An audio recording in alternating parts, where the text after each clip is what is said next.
Welcome to the Rent Roll Queen podcast. I'm your host, Tarsi Taylor.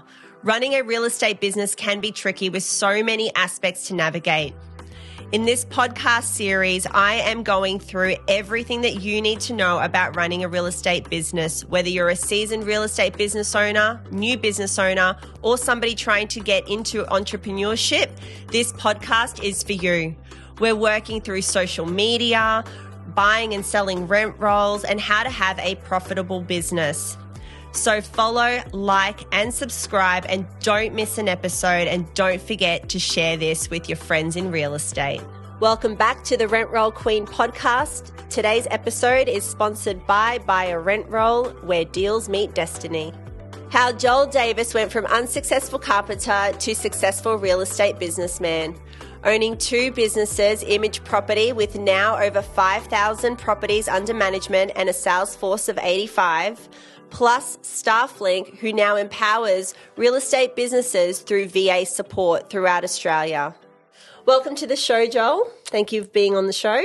Thanks very much for having me. So can you give us a little rundown about what you do and who you are? Yeah, absolutely. Not straightforward, but look, I got into real estate back in 2010. You know, at the time, I just had an injury. I was a carpenter by trade and couldn't do that any longer. And thankfully, it's probably the greatest thing that ever happened to me because I was a useless carpenter. I started my career as a property manager in a family-owned business. Yep. Probably the worst 2 years of my life. Really? Being a property manager. Not that I think it's a bad job, but I was an incredibly bad property manager. Oh. So for me, you know, I started to really enjoy real estate when I moved into a BDM role. That's when I found it was a much better fit for my skill set and, you know, started to do quite well in that role. Had a partnership with the family business at the time to be able to grow some equity in the business. And over the course of a couple of years, you know, I put on a bit over 400 properties, which allowed me to open my own office in 2015 with 450 properties under management at the time. Since then, we've grown it from 450 properties to a little bit over 5,300 at this point.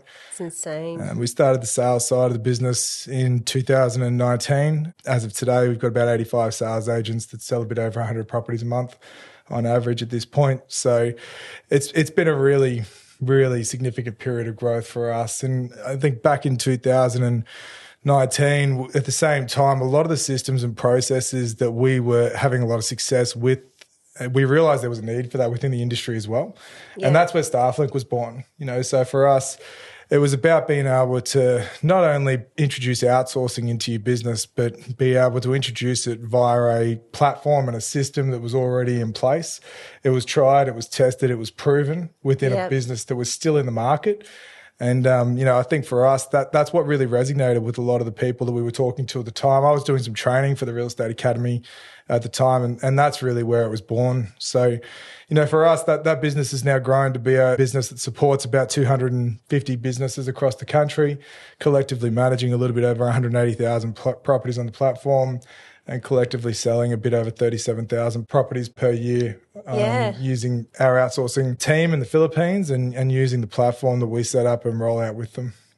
So how did you come to knowing that you needed to implement virtual assistants and so forth into your business? Where did that sort of come into your everyday awareness? Yeah, look, I was fortunate. I was reading the newspaper one morning and found out that Rental Express had just sold. Yeah. Chris Rolls, he was kicking our ass in the market at the time. We always thought we were doing well, putting on 30 or 40 properties a month, and then you'd hear about them putting on 100 a month.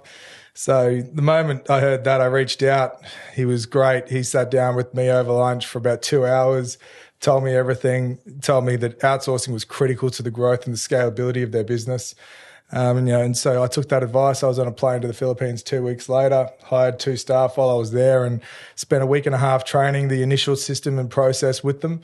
And the rest is history. It sort of grew from there. Yeah. But very, very grateful that Rolsey was the one who let us know, because their business had just had such extreme growth. Like, you remember Rental Express back then. I do. Like, those guys were the original, you know, they were the original beasts in that PM space. Yeah. And so, you know, I was very grateful for the advice, and, you know, we could see what an impact that it had on making their business sustainable once it got to that level of growth. Because they had a few thousand properties at the time. I think at the time of sale, it was a bit over 4,000 properties from memory. It was, yeah. Yeah. So, look, that was how we got started in that journey. Yeah. And they had 3 offices, I believe, at that point in time too. So it was quite significant for the like you said, in the industry, there wasn't anyone else really doing what they had kind of done. No. Or in Queensland specifically. Yeah. So that was pretty incredible. So for you, how did you find that hiring VAs helped property managers and managing more properties? Yeah, absolutely. Look, I think the biggest thing that we know to be true about property management is it's never one thing that kicks your ass. Like, property management is death by 1,000 cuts. Yeah. You know, like the average of the tasks that a property manager has to do on a daily basis comes in at over 200. Yes. You know, but out of those 200, how many should they actually be doing? You know, like that's probably the take that we have on it. There is obviously so many tasks that a PM does that are critical, you know, because they are relationship building or compliance related. But there's also so many that they do that doesn't matter who does it. You know, and so for us, it was all about being able to segment what was truly important, you know, versus what needed to be done but could be done by anyone. You know, and so for us, when we really sat down and broke those processes down, we identified that there was a really, really significant volume of administration that could be taken off their plate. And it's not always about getting them to manage more property. A lot of the time, it's about getting them to manage the properties that they're already managing a lot better. Well, communication's key, isn't it? And I know you've been in the industry for quite some time, and so have I. And I see a lot of managements walk out the door based on communication. Yeah. So it's really important if what your structure is put in place and it allows them to have better communication in the industry, well, then we've got a better outcome all round and a better image overall in our industry with managing properties, with landlords, with tenants and with suppliers as well. So it actually, efficiencies really do help the industry as a whole. Yeah. Yeah, look, I think it's absolutely critical. You know, you talk about lost managements. Yeah. You know, like that's critical from a business owner's perspective as well, right? Yeah, it is. And a lot of them don't even know why they've left. Yeah. So I still see that. And look, it's interesting you say communication's often the reason, way more often than people realise. Because when someone says, oh, it was maintenance, it's like, no, it was the communication about the maintenance. That's right. That was the issue. That's right. You know, so look, I think a lot of the time when people talk to the point of communication not being good enough, there's a missing factor. And often that missing factor is they just didn't have time. It's not that they didn't want to call that person back. It's not that they didn't want to get through their emails for the day. It's that there is actually only so much time in a day. And that's where VAs come into play, right? Because you actually are giving your property managers some time back or your sales assistants time back in order to actually make those phone calls and make that communication actually happen. Yeah, definitely. And look, I do think that that's where a lot of people go wrong with outsourcing. You know, there's some stats that you would have just seen if you follow us on socials with regards to the primary reasons people do go down the path of outsourcing. And the number one reason is cost saving. And that just wasn't what it was for us. You know, for us, it was about being able to do more with the time that you already had. You know, it was about being able to give the people that we've got more time, more resources, more support in order to be able to keep those people. Yeah. You know, I would say if you had to ask me what the number one thing we've got out of outsourcing was, it was the ability to retain good quality talent, you know, more regularly. Yes. You know, because those people, they enjoy the relationship building activities within their role. What they don't enjoy is just going through a checklist of 26 administration items and ticking them off one by one. Yep, that checklist. Yeah. And like if anyone who's been a property manager knows, there is more than enough fucking checklists. There is more than enough checklists. And the other thing too is because you've been able to obviously grow your business sustainably through having VAs and bringing quality to all your landlords and tenants, you've also been able to grow your sales division. Yeah. Because of that. So can you tell us a little bit about how you've done that? Yeah, absolutely. One of the opportunities that I had a few years ago was to bring Adam Eppingham into our business. You know, he was a great sales director at the time. He had a real vision of what he thought sales could look like. At the time, we only had 4 or 5 sales agents. Yeah. You know, and so Adam and I sat down and looked at the structure that he wanted to roll out. And what was key to it was support for agents. You know, and so the partnership couldn't have been more perfect. You know, what I had built out was an incredible operating platform that gave PMs an incredible level of support. And what he was talking about was just exactly the same thing, but for salespeople. Yeah. You know, and so for us, there was a real belief, you know, PMs are often not that great at admin, but Jesus, salespeople, they're really bad at admin. And so they should be. Like, the better you are at sales, the worse you are at admin. Like, those skill sets are diametrically opposed. You know, and so for us, you know, that opportunity was really clear. Let's make sure that we can give these guys all of the support, all of the resources they need so that they can just sell property. Yeah. And we'll take care of the administration for them. So that was really key to being able to recruit as well. You know, for us, one of the pieces of recruitment that we were able to leverage was the ability that we would, A, do your admin for you, but B, do it faster than you've ever had done for you before. Yeah. You know, so it wasn't just about being able to take it off their plate. It was about being able to create a process that was superior to anything that they had had in the past. And so a combination of technology and outsourcing enabled us to deliver on that. Yeah, and you've grown your business substantially since then. So, and that's how you've done it. Yeah, look, I think it's definitely helped with growth, but again, it's helped with retention as well. You know, I think growth is always only one part of the strategy, right? Like, it doesn't matter how fast you grow. If you can't retain what you're growing, then there's no point. You know, and I think that was a lesson we learnt the hard way at the start. You know, we were really good at growth, but we just didn't have effective structures or processes in place. We just didn't have enough visibility in our business to know what had or had not been done. And so, you know, I remember at the time we had 500 properties, and the worst thing I could imagine was having 5,000. Because if I had 10 times the volume of complaints and problems that I had at that time, mate, I wouldn't have lasted very long. So you're finding that it's mitigated the loss and you're able to now hold on to those properties a lot better? Yeah. Look, I think for us now, you know, we know what our avoidable loss rate is. It's very healthy. There will always be an avoidable loss rate. Yeah. I don't think that it's a reality that you'll ever get it to zero, but for us, it's definitely at a sustainable level. I also think, you know, avoidable loss is only a metric. Like, the metric that I always get the sense of is if my avoidable loss rate is high, then the staff satisfaction within our business is low. Like, that's actually what I take out of it. Like, when you've got staff that aren't happy or aren't on track, and potentially you've kept some of the wrong people for too long, where you will see it reflected is in your avoidable losses. Because more often than not, avoidable losses is a byproduct of care factor. It is, yeah. I'm totally agreeing with you. I've seen it all, so I totally agree with you with that. How do you then monitor, I mean, because obviously you're using VAs, how do you monitor that type of consistency or inconsistency in your actual business? Yeah, absolutely. Look, you know, anyone who knows me well would know flags is something that we care about. So flags is just basically rule protocols that we've set up in line with every task that there is in our business. So, you know, every single task is put into a digital platform. That platform then has rules set against the particular task to notify us of when it should be done and if it has not been done by the time it should have been done. And so at the end of each day, we'll get a report that shows us a tally of every single task that was left undone who that was that left that undone. And it gives us a few things. There's always going to be work left undone. You know, what we're looking for is the category 1 tasks that were left undone. You know, because you'll never get everything done. But my belief is that you actually do always have time to get a category 1 task done. And category 1 is defined by being urgent and important. You know, like hot water system. You're not going home until that's done.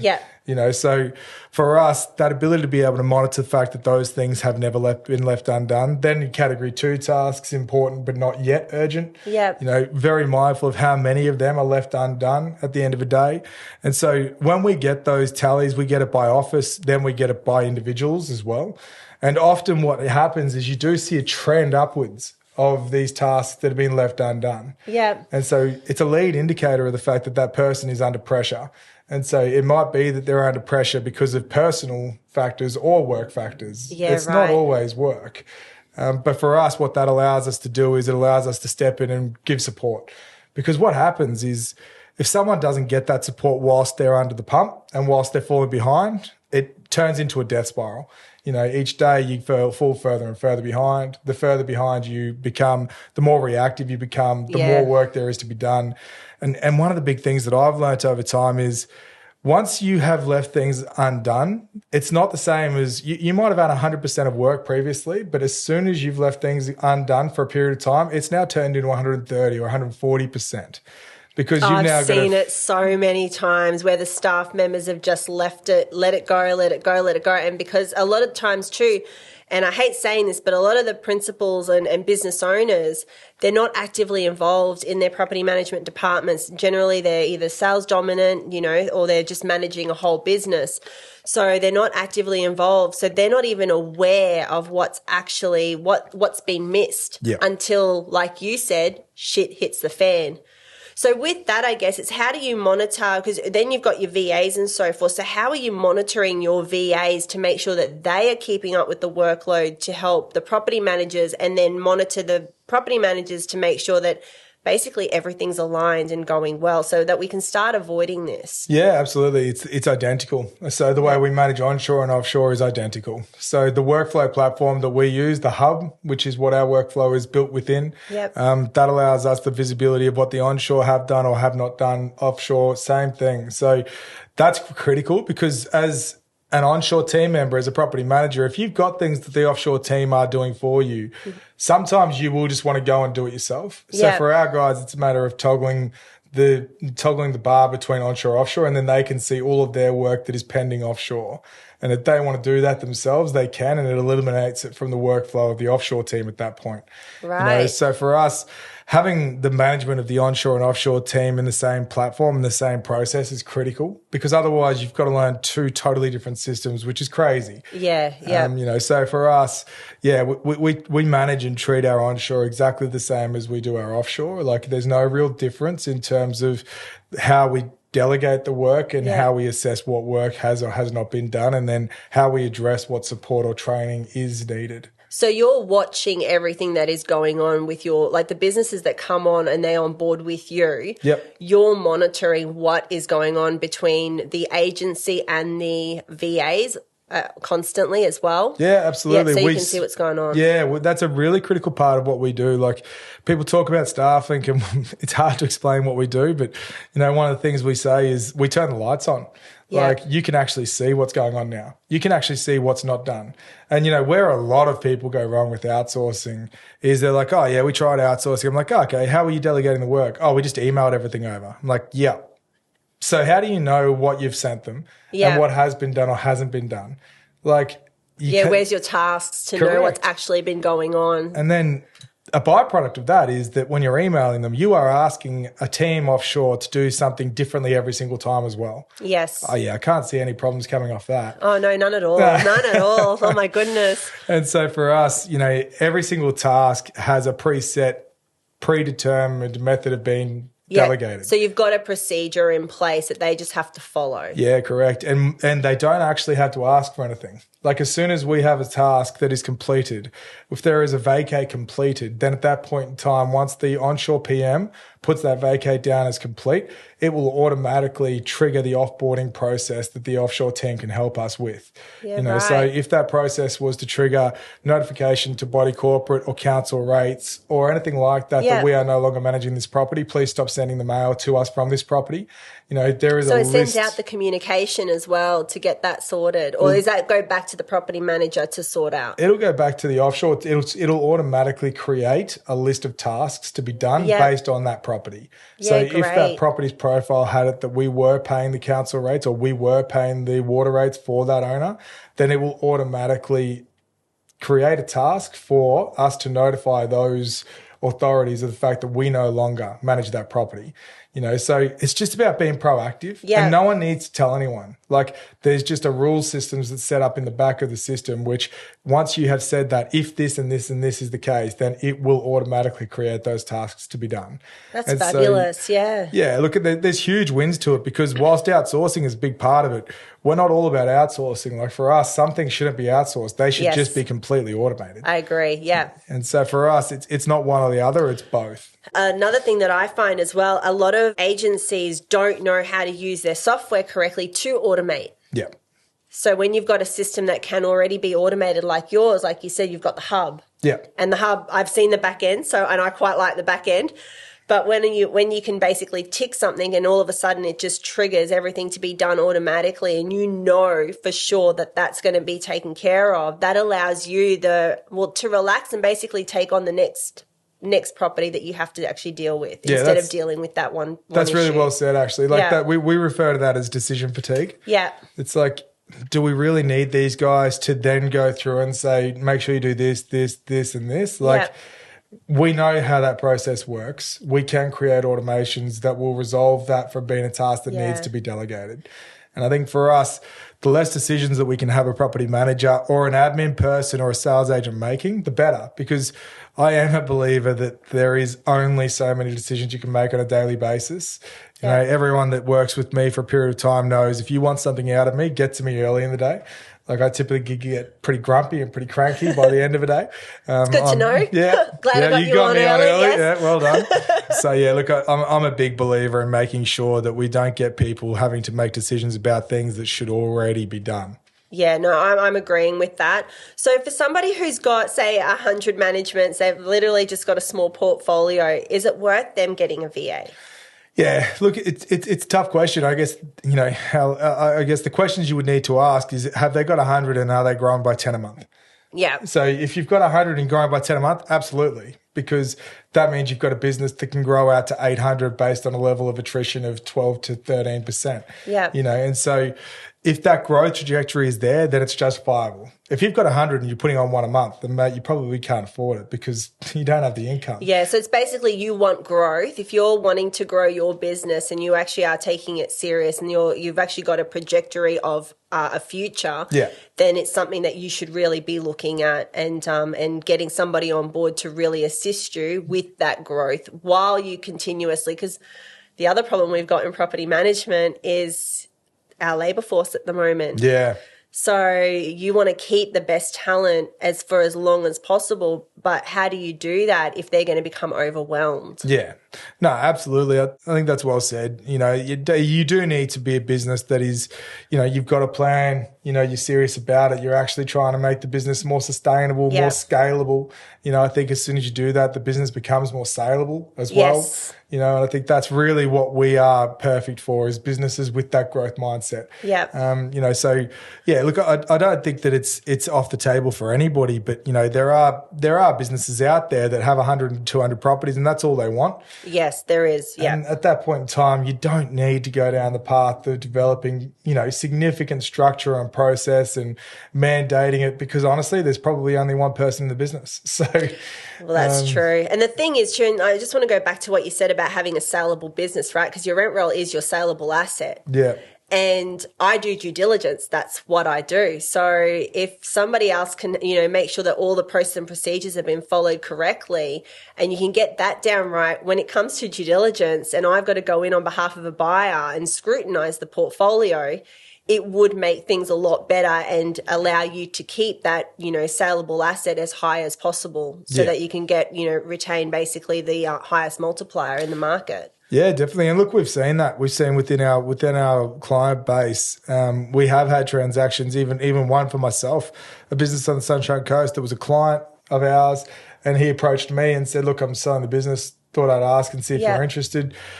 Like my level of due diligence on that business was so low because I already knew it. Yeah. You know, like we had the visibility through the platform to see exactly what had and had not been done. We knew exactly where it was at. And so for us, we were actually happy to pay a higher multiple for it.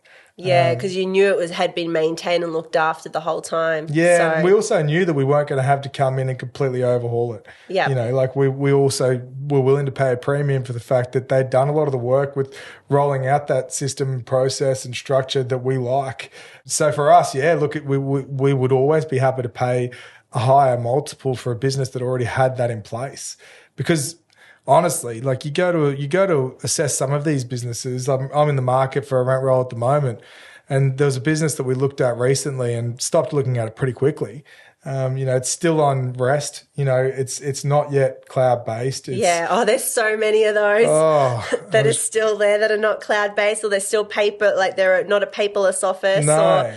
It's just too hard. It's like, where do I start with this? Yeah. Like, and so for us, that's what ruled it out. You know? There was too much work to be done. So, look, I get that whole mindset of some people like, oh, look, I'm only in the business for another 3 or 4 years. I don't want to go down the path of doing all this, you know, but the reality is it costs you on the way out. Yeah. Oh, no, I'm hearing you totally. in my head, I'm just like, yeah, there's those offices that don't actually roll it out and haven't got those process and procedures in place. They are losing money at the end of their sale. You know, instead of they're retiring and they could have achieved so much more at retirement. Yeah, look, it's massive. Well, you think about it, right? Like if you're talking about a business with 1,000 properties and it changes the multiple even by 0.2, like you're talking about hundreds of thousands of dollars at that point. Well, I've just done one recently where it was they don't have any VAs in their office or anything like that, and it's been a long established office, but they hadn't done anything about changing over the paperwork, or they were still a paper office. So that made that transaction, basically the buyer was able to renegotiate the multiplier on that. Yeah. So they've actually lost money in their sale process. Yeah. Yeah. Yeah, no, definitely something I Yeah, can appreciate. I love how like with StaffLink, because of your process, like you said, they've been able to achieve a higher multiplier. So that's really important too. If you're not only looking at getting a VA just for the daily operation, you're basically getting a VA to assist you to maintain that high multiplier at the end of the day. Yeah, look, and like obviously the VA is the byproduct almost. Like the systems and processes that you have to put in place to make it work effectively, that's just good business. Yeah. But the trigger that forces it is when you want something to get done effectively in a different country, like at that point in time, those systems and processes need to be incredibly clear. You know, you need to typically have workflows that are documented. You need to have process maps that are accurate and live and up to date. You need to typically have an LMS, you know, a learning management system that exists in the business that is kept up to date. And so once you've got those things, absolutely, that changes the saleability of your business. There's no two ways about it. You know, when we show somebody that comes into our business the level of documentation that we have, it's also a really effective recruitment tool. You know, when we've got PMs that are coming into the industry, you know, like for us, a lot of them will go into a business where it's like, oh, look, just sit beside Jody and Jody's going to show you the ropes. It's 2024. Yeah. Probably time to have... We need to be a bit more proactive than what we used to be, But it's finding time to do that as well. So we're just in an industry that's very time poor. Yeah. So it's also good when you can basically outsource and somebody can train. You know, if you're going to outsource to a VA, know that they're going to be able to be trained, know that they've got the time, you know, like you've got the time, you've got the checklist, you've got the resources to actually implement proper people into that business. Yeah, I think that's the biggest thing people get out of working with us is you don't actually have to create it all for yourself. Like we are giving systems and process that are already live. You know, they are kept up to date. You know, they are being used to manage over 190,000 properties now. So, you know, and mate, they're always having to change with how frequently the government is introducing legislation. And that's not going to stop. No. It won't stop. It's just gonna get more and more difficult. So And look, I think that's good. To be perfectly honest, I think the harder it gets, the higher the bar of entry becomes. And I think if you want to know one of the reasons why we're you know struggling in this industry is sometimes the bar has been too low for too long. Yeah. And so, you know, if anybody and everybody can get in, what do we expect? Well, we've seen it ourselves, haven't we? Yeah. Joel, thank you so much for coming on the show. I appreciate all your insights into StaffLink and how you've grown Image. That's absolutely incredible what you guys have done with over 5,000 properties, 85 salespeople. That's just absolutely incredible. Thank you. And you have done that with the help of VAs. So I will put all your details into the podcast caption, and anyone that wants to reach out and have a conversation with you and StaffLink about VAs, all the contact details will be there. Brilliant. Really appreciate it. Thank you so much for coming on the show. No worries.